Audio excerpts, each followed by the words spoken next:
तब लोग 30% का नाम लेते रहे। और एक और चीज है, एक और चीज मैं याद करा दूं कि ललन सिंह का अध्यक्ष पद भी लालू यादव से नजदीकी के कारण ही शायद गया था। ये भी इस समय कुमार को यही डर है कि पार्टी तोड़ने वाले हैं, ये खबर था निकली थी। ललन सिंह कभी भी, ये बात याद रखिए, ललन सिंह कभी भी नहीं चाहेंगे कि अशोक चौधरी जीते या उनकी बेटी जीते, एकदम स्पष्ट बात है। इसमें चिराग का कहीं कोई रोल नहीं है। नीतीश कुमार अगर अशोक चौधरी को समर्थन कर रहे हैं, जिस गठबंधन में भी वो है, क्योंकि चिराग के प्रत्याशी है, तो वैसे में महेश्वर हजारी का क्या होगा? और अगर वो महेश्वर हजारी को इंटरनल सपोर्ट कर रहे हैं तो फिर उसका क्या मैसेज आएगा एनडीए में? लड़ाई यहाँ पर सांबवी चौधरी वर्सेस सन्नी हजारी नहीं है, लड़ाई यहाँ पर चिराग पासवान वर्सेस आरजेडी नहीं है, तेजस्वी नहीं है, लड़ाई है यहाँ पर नीतीश कुमार के दो स्तंभ और उन दोनों के बीच लड़ाई। अभी और सबसे बड़ी बात बता, और एक तरह खबर बता, प्रिंस पासवान जो है ना, वो सन्नी हजारी को सपोर्ट करने के लिए मैदान में। अच्छा, खबर आई है यहाँ पर। नमस्कार, आप देख रहे हैं द बिहाफ ऑफ, मैं हूं आदेश पुरी। 2024 लोकसभा चुनाव की रणभेरी बच चुकी है, प्रथम फेज के लिए नॉमिनेशन हो चुका है और आपको बता दें कि बिहार के 40 सीट पर लगभग देखा जाए तो महागठबंधन के कुछ सीटों को छोड़ दिया जाए तो लगभग कैंडिडेट भी घोषित हो चुके हैं। आज हम चर्चा करेंगे समस्तीपुर लोकसभा सीट को लेकर, क्योंकि ये ऐसा सीट है जिसमें जो महत्वपूर्ण उम्मीदवार बन सकते हैं, एक बन चुके हैं, वो बिहार के मौजूदा सरकार के 2 मंत्री के बेटा बेटी हैं। सांभवी चौधरी, आपको बता दें कि अशोक चौधरी काफी कद्दावर नेता है जदयू के, उनकी बेटी है और लोजपा रामविलास से उम्मीदवार बनी है। तो वही संभावनाएं जो जताई जा रही है कि जदयू के एक और वरिष्ठ मंत्री महेश्वर हजारी के लड़के सन्नी हजारी कांग्रेस के टिकट पर समस्तीपुर सीट से उम्मीदवार बन सकते हैं। ऐसे में जदयू के 2 नेता के पुत्र पुत्री जो है वो चुनाव में एक दूसरे के सामने खड़ा है, तो इसका असर जदयू के सेहत पर पड़ना स्वाभाविक है।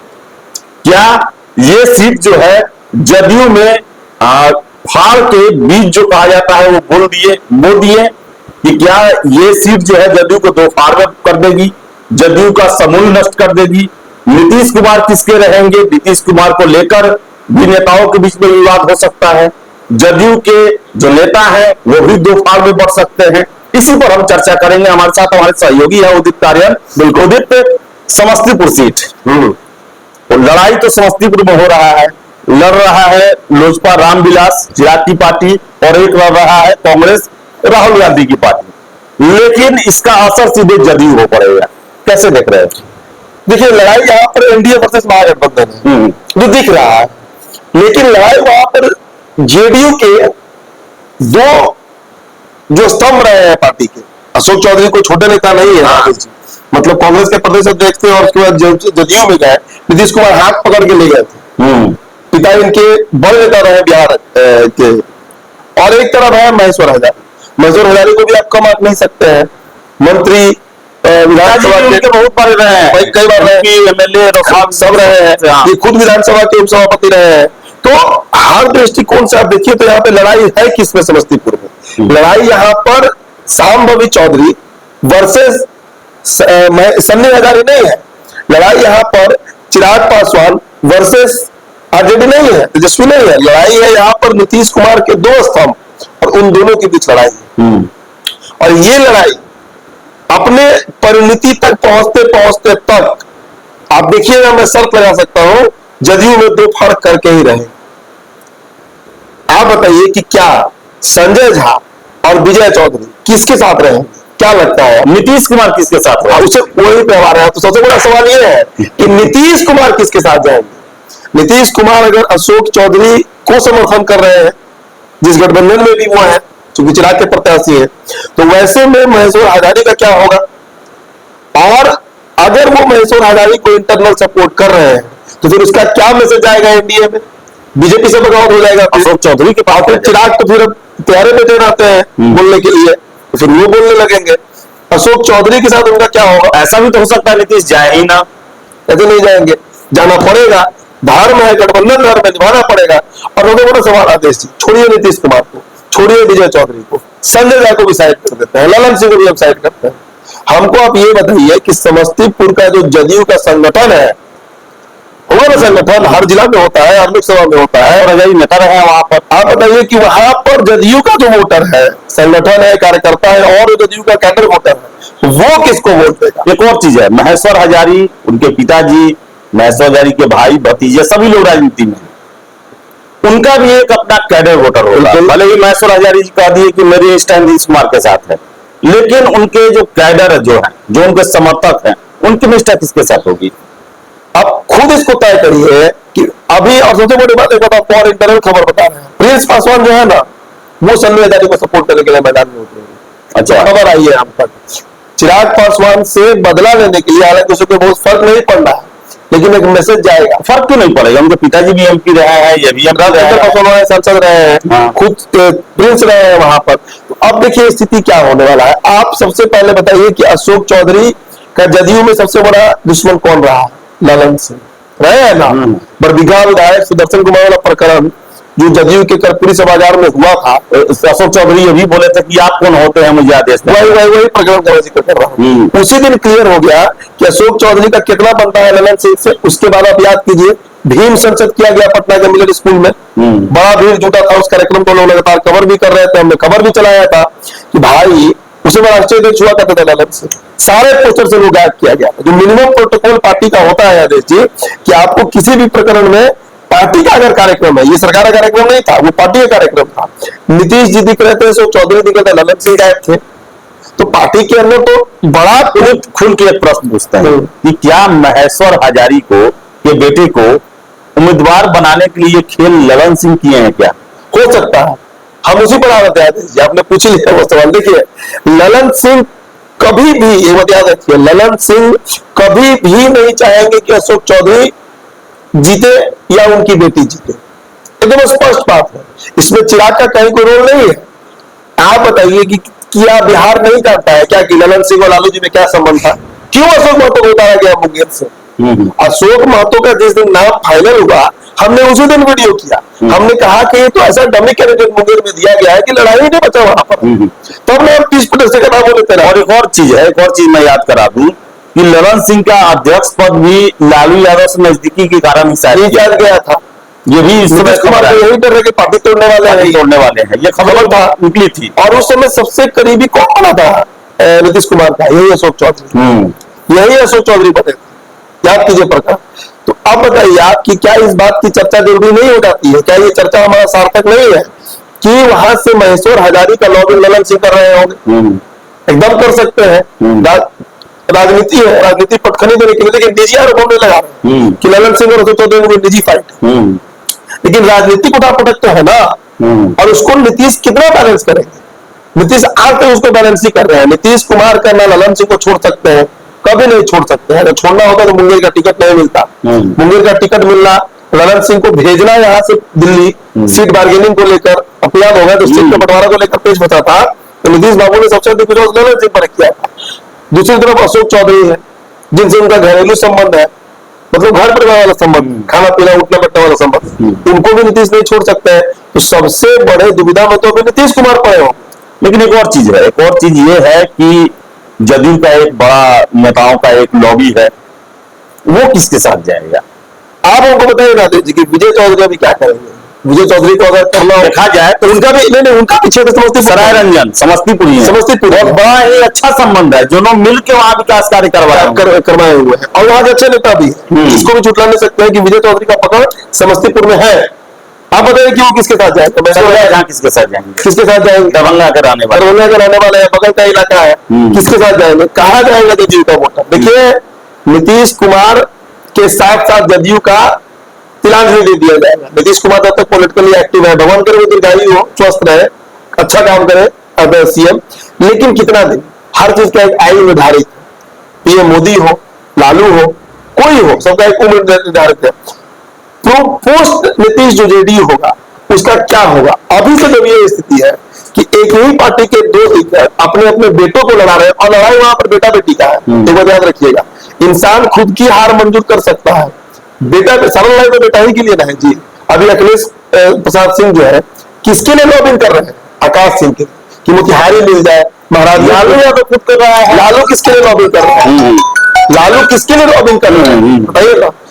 1000 एग्जाम्पल है देश की राजनीति में जहां पर आप प्रूफ कर सकते हो, और प्रूफ की जरूरत भी नहीं है। जैसा किस बेसिस पर बन गए थे बीसीसीआई के अध्यक्ष? बेटा को सेट करना था, अमित शाह ने किया बेटा को सेट। सभी नेता, राहुल गांधी तो जीवंत एग्जाम्पल है। राहुल गांधी तो जीवंत एग्जाम्पल है। तो लड़ाई यहाँ पर बेटा और बेटी की है। अरे बताओ कौन बताते हैं? बेटा से ज्यादा सेंटिमेंट बेटी से होता है। अशोक चौधरी, आपको वीडियो भी देखे होंगे, तो शर्मा भी दौड़ते हुए गई, वो पिता का प्रेम फूटा। हालांकि उस वीडियो को काफी क्रिटिसाइज किया गया, पॉलिटिकली वो वीडियो सही नहीं, स्वाभाविक चीज है वो, लेकिन वो बड़ा नेचुरल है। मेरी भी बेटी है, तो वो हमको पता है कि अपनी बच्ची से क्या प्रेम होता है पिता को, वो बढ़िया से हमको पता है। तो समझिए कि अशोक चौधरी जो है वो एड़ी चोटी का जोड़ लगा देंगे, चाहे उसके लिए नीतीश के साथ जाना हो, नीतीश के खिलाफ जाना हो, उसके लिए किसी के खिलाफ भी जाना हो, किसी के खिलाफ जाना हो। तो बेटा को सेट करने के लिए पूरा पार्टी महेश्वर हजारी भी जा सकते हैं, बिल्कुल जाएंगे। हम क्या कह रहे हैं कि आज राजद और दोनों नेता जो जदयू के बड़े नेता है अपने पक्ष में करना चाहेंगे। बिल्कुल आप समझिए ना कि एक तेजस्वी को सेट करने के लिए आदेश पूरे आरजेडी कौन बर्बाद किया जा रहा है?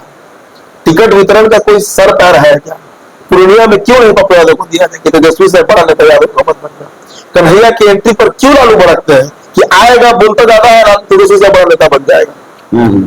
तो बेटा को सेट करने के लिए इतना बड़ा पार्टी का जब तलाशी दिया जा सकता है, खत्म करने पर लोग अड़ सकते हैं, तो सोचिए कि एक सीट के लिए क्या किया जाएगा। महेश्वर हजारी क्या करेंगे अपने बेटे को सांसद बनाने के लिए? एक सीट नहीं है, बात बेटे का करियर का, बेटी का करियर, बिल्कुल वही मसला है। तो जदयू में दो फाड़ तो शुरू हो चुका है, और इसका नींव उसी दिन दिया गया जिस दिन कर्पूरी सभागार में अशोक चौधरी वर्सेस धर्म सिंह हुआ।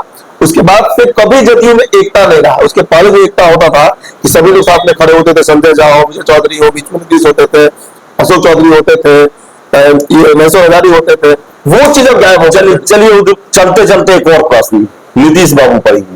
नीतीश कुमार, आपने कहा कि गठबंधन धर्म है, उसे पालन करना है, लेकिन सारा दुनिया जानता है कि नीतीश कुमार गठबंधन से अलग होना, गठबंधन तोड़ना उनके चुटकी का काम है। ऐसे में क्या लगता है चिराग पासवान से, जैसे उनकी अदावत रही है, बिल्कुल बिहार में कहा जाए कमजोर किया तो चिराग पासवान ने उनको किया, तो उस अदावत को अभी तक भूल नहीं पाया नीतीश कुमार। उसके लिए क्या फिर से गठबंधन के धर्म को तिलांजलि नीतीश कुमार दे सकते हैं और चिराग पासवान को नीचा दिखाने के लिए महेश्वर हजारी का साथ दे सकते हैं? देखिए ये बहुत हद तक होते हुए मुझे नहीं दिखता है। जहां तक मैं बिहार की राजनीति को समझ रहा हूँ आदेश जी, उतना नहीं समझता हूँ, लेकिन इतना समझ रहा हूँ नीतीश के लिए अशोक चौधरी ज्यादा करीबी है, जो मेरा अपना अनुमान है। लेकिन नीतीश के लिए लेकिन चिराग सबसे बड़े दुश्मन है। हम बता रहे हैं आपको, एक प्रकरण में नाम नहीं लूंगा, उपेंद्र कुशवाहा की पार्टी के एक नेता मुझे बता रहे हैं कि देवेश चंद्र ठाकुर और महेश्वर हजारी, समझिए कि नीतीश कुमार के आंख और कान है पार्टी। अब ये समझ लीजिए इतना करीबी है ये लोग। दो नाम आया था, देवेश चंद्र ठाकुर सीतामढ़ी से लड़ रहे हैं और महेश्वर हजारी जो यहाँ से लड़ रहे हैं, समस्तीपुर से, उनके बेटा लड़ रहे हैं, मतलब वही लड़ रहे हैं, वही मानते हैं। ये दोनों नीतीश के आंख कान है, इतना क्लोज है। आज तरफ अशोक चौधरी है, नीतीश कुमार के फेफड़ा कहे जाते हैं, शासन में जिसे लिया जाता है, बड़ा क्रिटिकल है नीतीश कुमार के लिए। और नीतीश कुमार इसीलिए साइलेंट भी हो गए। नीतीश कुमार अभी उम्र के उस पड़ाव पर है जहां पर उनको अब फैसला लेना मुश्किल है आज के डेट में। एक समय था ना कि पार्टी में वो कुछ भी करते थे, किसी को उठाए निकाले, जिसको जो मन से दे दिए, उम्र हावी हो चुकी, उम्र हावी हो गया और पॉलिटिकल कंडीशन उन पे हावी हो गया। अब नीतीश का ना वो जनाधार है बिहार में, ना वो पकड़ है राजनीति में, और इतना बार इधर उधर चले गए कि अपनी क्रेडिबिलिटी उन्होंने शून्य कर दी। नेता छोड़िए, नरेंद्र मोदी के बारे में क्या सोचते हैं छोड़िए, बिहार का जो आम वोटर है वो डरता है नीतीश को वोट करने से। इसलिए नीतीश कुमार अब उस न फिजिकल स्टेटस में है, न मेंटल स्टेटस में है, न पॉलिटिकल स्टेटस में है कि बहुत ज्यादा इसमें कुछ कर पाए। उनके लिए दुविधा है। उनके लिए तो अच्छा यही होगा कि वो आराम से बैठे और किसी का समर्थन ना करें, नहीं तो पार्टी अब टूटने वाली है और इसमें आपको बहुत संशय नहीं रह गया है। तो दुविधा की स्थिति है और पार्टी में भी काफी दुविधा है, और इस दुविधा को नीतीश कुमार भी अब शांत नहीं कर पा रहे हैं। और यही दुविधा है कि जदयू के जो नेता हैं उनके बारे में खबरें निकल के आती हैं सूत्रों के हवाले से, जो उनके करीबी हैं, जो आते जाते हैं, पार्टी में वर्कर हैं, कि लगभग जितने भी बड़े महत्वपूर्ण नेता हैं सभी ने अपना प्लान बी तैयार कर लिया है, और जो बेटे बेटियों को टिकट दिया जा रहा है वो एक तरह से उसकी शुरुआत का ये प्रतीक है। तो क्या समस्तीपुर सीट जो है ये जदयू के टूटने की शुरुआत है। जमीन पर जो है वो खेला जाएगा समस्तीपुर में, जहां से जदयू दो फाड़ हो सकती है और भविष्य में आने वाले समय में यह पार्टी भी खत्म हो सकती है। तो ये समय बताएगा, लेकिन समस्तीपुर जो है वो काफी क्रूसियल है और इसे महज एक लोकसभा चुनाव ना समझा जाए। इसे बिहार में पिछले 18 साल से शासन करते आ रही जदयू के लिए समूल का प्रश्न समझा जा रहा है। तो फिलहाल इस वीडियो में इतना ही। वीडियो पसंद आए लाइक शेयर करें, हमारे चैनल द बिहार टॉक को सब्सक्राइब जरूर कर लें। धन्यवाद।